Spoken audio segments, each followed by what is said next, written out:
Hello and welcome back to Read This Next with Laura and Nicole from the Thunder Bay Public Library.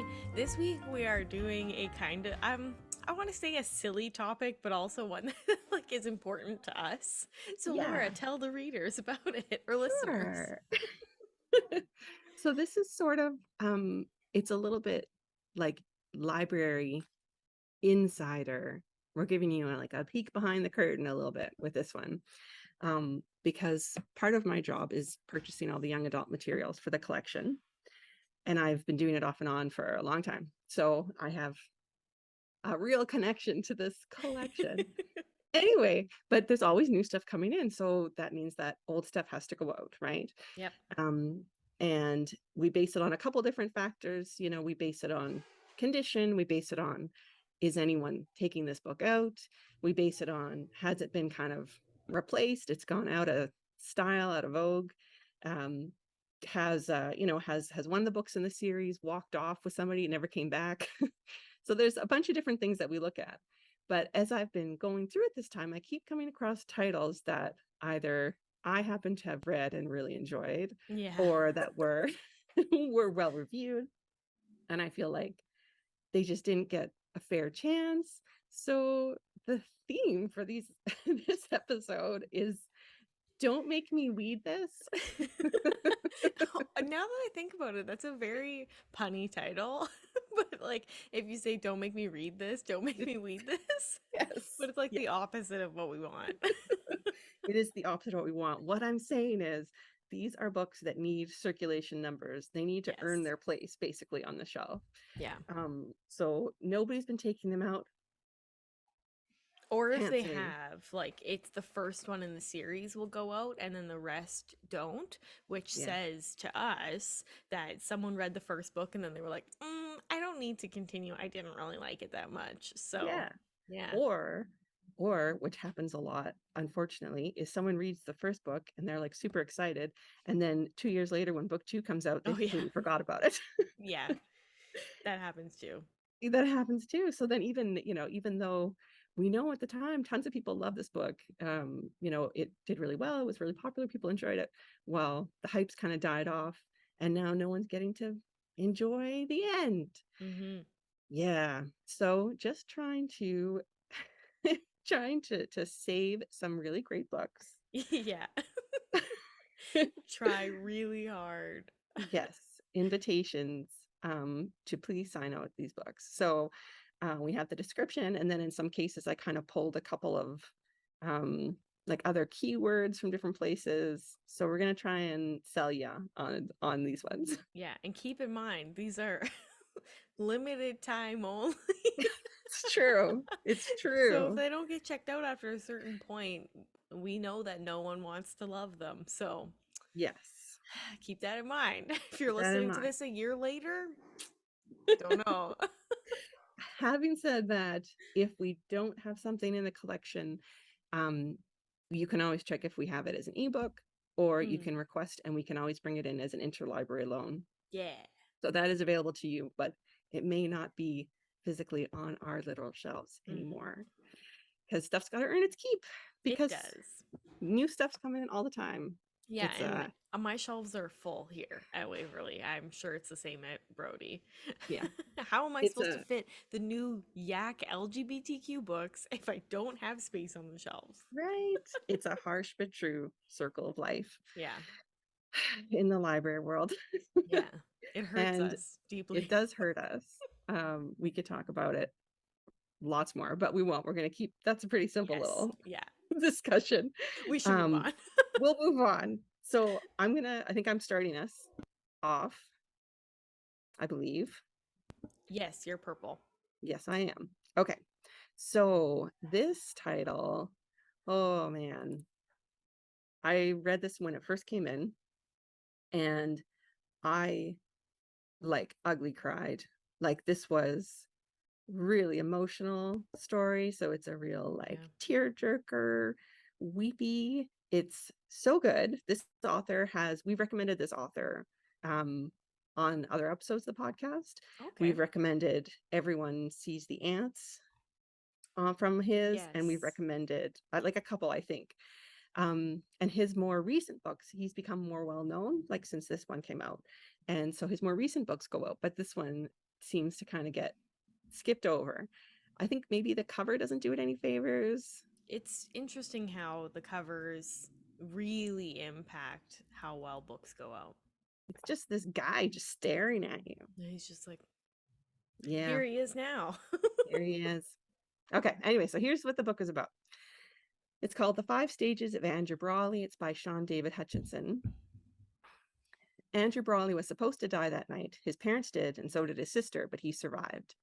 Now he lives in the hospital. He serves food in the cafeteria, he hangs out with the nurses, and sleeps in a forgotten supply closet. Drew blends into near invisibility, hiding from his past, his guilt, and those who are trying to find him. Then one night, Rusty is wheeled into the ER, burned on half his body by hateful classmates. His agony calls out to Drew like a beacon, pulling them together through all their pain and grief. In Rusty, Drew sees hope, happiness, and a future for both of them, a future outside the hospital and away from their pasts. But Drew knows that life is never that simple. Death roams the hospital, searching for Drew and now Rusty. Drew lost his family, but he refuses to lose Rusty too, so he's determined to make things right. He's determined to bargain and to settle his debts once and for all. But death is not easily placated, and Drew's life will have to get worse before there is any chance for things to get better. Ooh, that does sound like an ugly cry one. Oh, yes. It's also, that is a, as you may have guessed, a gay romance Mm-hmm. happening there. There was like a few books that came out in YA around the same time that were like If I Stay, like someone being in a Mm-hmm. terrible car accident and what happens, and then that Jodi Picoult book with the two sisters, and one has My Sister's cancer. Keeper. Yeah, all those sorts of things came out at the same time, but this one didn't catch on in the same way. But Hmm. it's really good. It's really just emotional character building. I'm not going to say it's a good time. Um, It's a good read, but I'm going not to a say it's a good good time. read. Yes. Yes. That's fair enough. Okay. And so this next one is The Forgetting by Sharon Cameron. The cover is honestly looks like it could have came out this year, but they do a lot more like cartoony things. Charlie Bowater, for example. Yes. um, okay. What isn't written isn't remembered, even your crimes. Nadia lives in the city of Canaan, where life is safe and structured, hemmed in by white stone walls and no memory of what came before. But every 12 years, the city descends into the bloody chaos of the forgetting, a day of no remorse when each person's memories of parents, children, love, life, and self are lost unless they have been written. That's It's like wild. Purge, but worse. Yeah, yeah.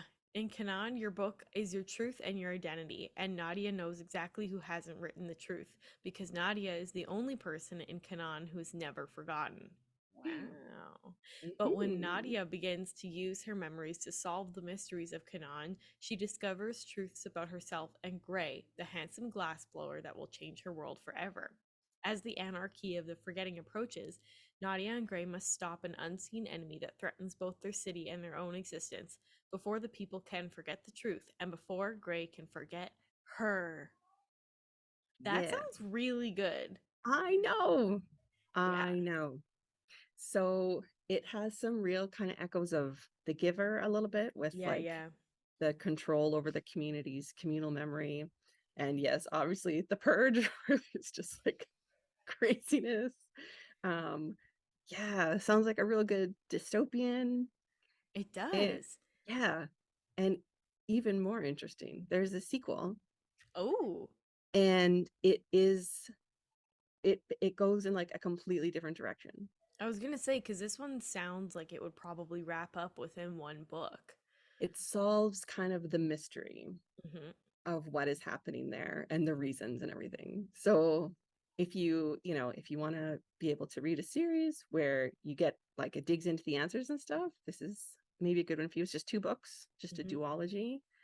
Yeah, There's sounds nothing good. better than a good duology, honestly. Maybe a trilogy. But yeah, no, that sounds really good. It's interesting, like I will say when she's like, and before Gray can forget her, I was like, why not just like write it down? I mean, that seems to be the solution, but I'm I sure there's mean, a reason. I'm assuming like, the only people who gets to decide who writes things down is gonna be like the leaders of the Yeah, community. it's probably very limited.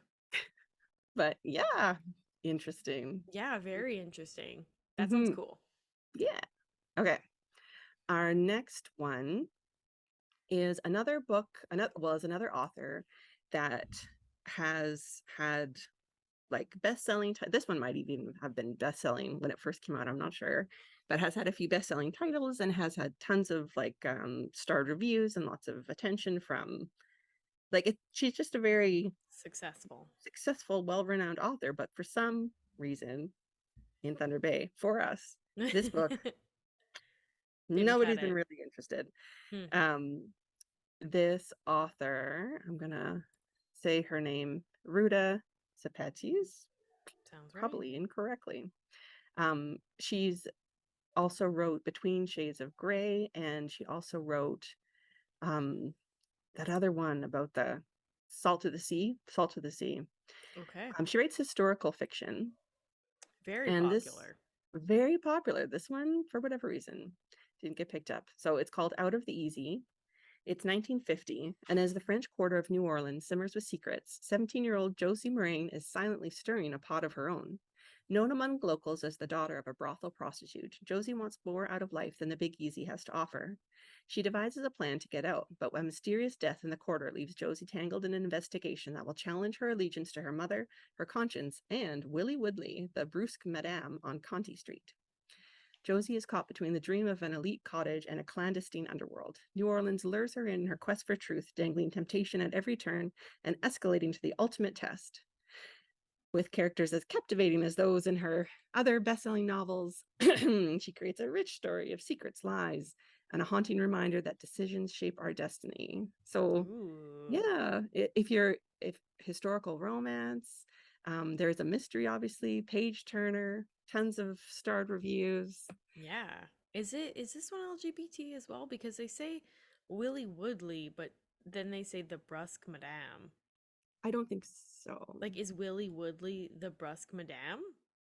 I think so, but that could just be that's Maybe just I their don't know name. what madame means in this context. In this context, the madame is the one who runs the brothel. Oh, I see. Regardless of whether or not it's a male or female. I would expect it is usually a female. Yeah, so it's Willie. Interesting. Who Interesting. It knows? sounds good though. Like this is actually Laura and I were joking before we started filming that many of these on the list are things that I've checked out in the last like year for my program called Completely Booked, but clearly nobody continued reading them, but this sounds like one that I should have checked out and I just didn't know it existed because there was a bunch of people especially like teenagers, that really like historical fiction romance. And it Mm. was really hard finding them YA reads. So this would have been perfect. Darn it. Don't make me read this so I can use it. Exactly. Yeah. Exactly. And you've read that one, Okay. eh? I have not. Oh, okay. I have not actually. I've read a different book of hers that I really enjoyed, but not that one. Fair enough. Okay. Talking about ones that I have checked out, but obviously did not get super enjoyed. This is The Legacy of Kings by Eleanor Herman. It's a series, I believe it's a trilogy. Yeah, so like I was saying, the this is a case of the first book will go out, but then the next two did not at all. So, check it out. Um, I will read you the description. The cover still, I think, rings very like current. It doesn't seem super out of date to me, which is No, interesting. but it is part of that group that are all pretty samey. Like Hmm. there's nothing distinctive about that. Yeah, it's not super special. Okay. Mhm. Imagine a time when the gods turn a blind eye to the agony of men, when the last of the Hellions roam the plains and evil stirs beyond the edges of a map. A time when cities burn and their ashes, and in their ashes empires rise. Alexander, Macedonia's 16-year-old heir, is on the brink of discovering his fated role in conquering the known world, but finds himself drawn to a newcomer. Katerina must navigate the dark secrets of court life while hiding her own mission, kill the queen, but she doesn't account for her first love, Jacob. Jacob will go to unthinkable lengths to win Katerina, even if it means having to compete for her heart with Hephaestion, a Mm. murderer sheltered by the prince. I think I nailed that name pronunciation. Thank Yeah, goodness sounds. I know the Greek gods. And far across the seas, Sophia, a Persian princess and Alexander's unmet betrothed, want to alter her destiny by seeking the famed and deadly spirit eaters, weaving fantasy with the shocking details of real history. Eleanor Herman reimagines the greatest emperor of the world, Alexander the Great, in the first book of the Blood of Gods and Royal series. And then, yeah, the reason I picked it out is Laura has written some keywords for me to read. And the reason I had picked it for the teens was because it has Greek mythology in it. So if you're a big fan of Percy Jackson and you like magic and you also like history, super good combo of all of these. Like, there's not that many books that have Greek mythology that is in like a cool I'm not the like in the I'm not the son of a god or goddess kind of way. Yeah. So it's this sounds Yeah. it sounds really good. That's why I've checked it out. It does. There's 3 books. They're all available. We have them all. Um, it does sound really good. And this author, like, apparently did a ton of research. Like, I think maybe she's even a historian. So Oh, if you're like a nerd for details, this book will get it. satisfy that for you. Yeah. Very good. Hmm. Okay. Oh, this next one, A classic. these Classic covers cover. are so bad. Yeah, They were they've bad at the aged time. badly. Yeah, they were honestly at the time they were bad. It's terrible now. These books came out when it was like a big thing to have girls in pretty dresses on your cover. Yeah, That's which what it is a was, just such an girls in dresses. interesting, yeah, interesting genre of book cover. And so despite the fact that this book is like really more, it's like it's not hard sci-fi, but it this It's cover is sci-fi. it's sci-fi. This cover is ridiculous. So the book is called These Broken Stars. It's by Amy Kaufman and Megan Spooner. It's a night like any other on board the Icarus. Then catastrophe strikes. The massive luxury space liner is yanked out of hyperspace. Hiker? Hyper? Hyperspace. Hyperspace and plummets into the nearest planet. Um, the name is Lilac, LaRue, and Tarver Marenderson survive, and they seem to be alone. Lilac is the daughter of the richest man in the universe. Tarver comes from nothing, a young war hero who learned long ago that girls like Lilac are more trouble than they're worth. But with only each other to rely on, Lilac and Tarver must work together, making a torturous journey across the eerie, deserted terrain to seek help. Then, against all odds, Lilac and Tarver find a strange blessing in the tragedy that has thrown them into each other's arms. Without the hope of a future together in their own world, they begin to wonder, would they be better off staying here forever? Everything changes when they uncover the truth behind the chilling whispers that haunt their every step. Lilac and Tarver may find a way off this planet, but they won't be the same people who landed on it.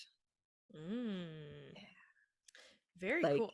I mean, I don't, yeah, very romantic sounding. it is, but it's also very adventure based. Mm-hmm. Like, we've done we've done some episodes about survival situations, and this is like you'd never guess from the cover, but like a big part of the book is about how do they survive on this alien Yeah. planet, like, and figuring things out and working together. Like, the romance is a big part of the story, don't get me wrong, but there's lots of other things going on too, like this mystery. It's actually like that, it's pretty like it's kind of self-contained, but it is part of a trilogy that picks up different characters, and then like the last Uh, one kind of brings everyone together. So there is like an overarching mystery as well. The covers of all 3 are terrible. I yeah. will tell you that right now. It's um interesting. I but wonder if it would. Oh, sorry, I'm interrupting. that's okay. That was kind of, I'm just saying more of the same stuff. You can, what were you gonna say? I was gonna say it's interesting that they went with the romantic girl in the dress. Like, I wonder if it had went if it had had a different cover, if it have if it had would oh my gosh, if it would have went out better. Because like you're saying, it's saying romance, but it's also saying adventure. So it's just like they picked one aspect of it and they were like, Yeah. this is it. Yeah. It just, A I, classic I, case of don't judge a book by its cover. yes, I think it did them a real disservice. I read this when it came out. I enjoyed it a lot.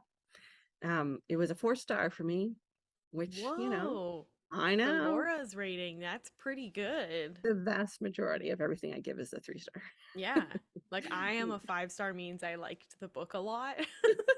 See, with me, a 5 star means probably I'm going to buy it Yeah. because I want to own it. Yeah, but yeah, it was quite good. 3 books, sci-fi trilogy. Check it Wow. out. Yeah, check it out, please. Yeah, literally check it out. Please, literally check it out from your local library. This next one is another one that I had checked out for some teenagers, and I like the first book did really well, but the second and third one haven't went out a ton. It's just two. No, there's three. There's 2 volumes, but there's 3 books. What? I don't know. When I looked in our catalog, that's what I saw. Maybe we have 3 copies, No, but they're just listed incorrectly. There's a Brody copy of At the Edge of the Empire and a Waverly copy. I get it. Gotcha. Okay, so Gotcha. this is the Death and Life of Zebulon Finch, Volume 1, At the Edge of an Empire.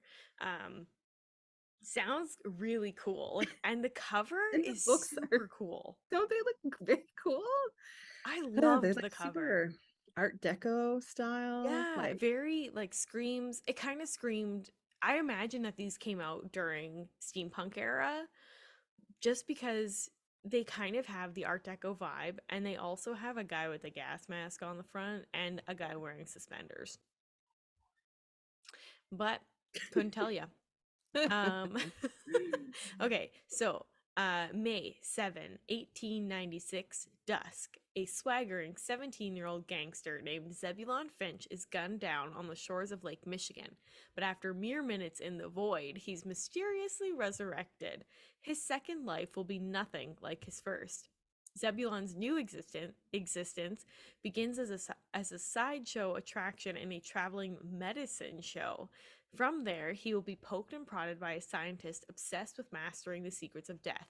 He will fight in the trenches of World War I. He will run from his nightmares and from poverty in Depression era New York City, and he will become the companion of the most beautiful woman in Hollywood. Love, hate, hope, and horror. Zebulon finds them all, but will he ever find redemption? So, yeah, it sounds, it sounds really cool. yeah, yeah. It's another take on those, immortals having different, well, like Kate Atkinson's Life After Life, right? Even a little bit like Benjamin Button. That's a backwards thing, but like going through different time periods, and it sounded really interesting. They are like big, thick books, They so are. maybe it's like it's intimidating sort of thing, but It sounds, sounds like one that once you start, you'd be hooked. yeah.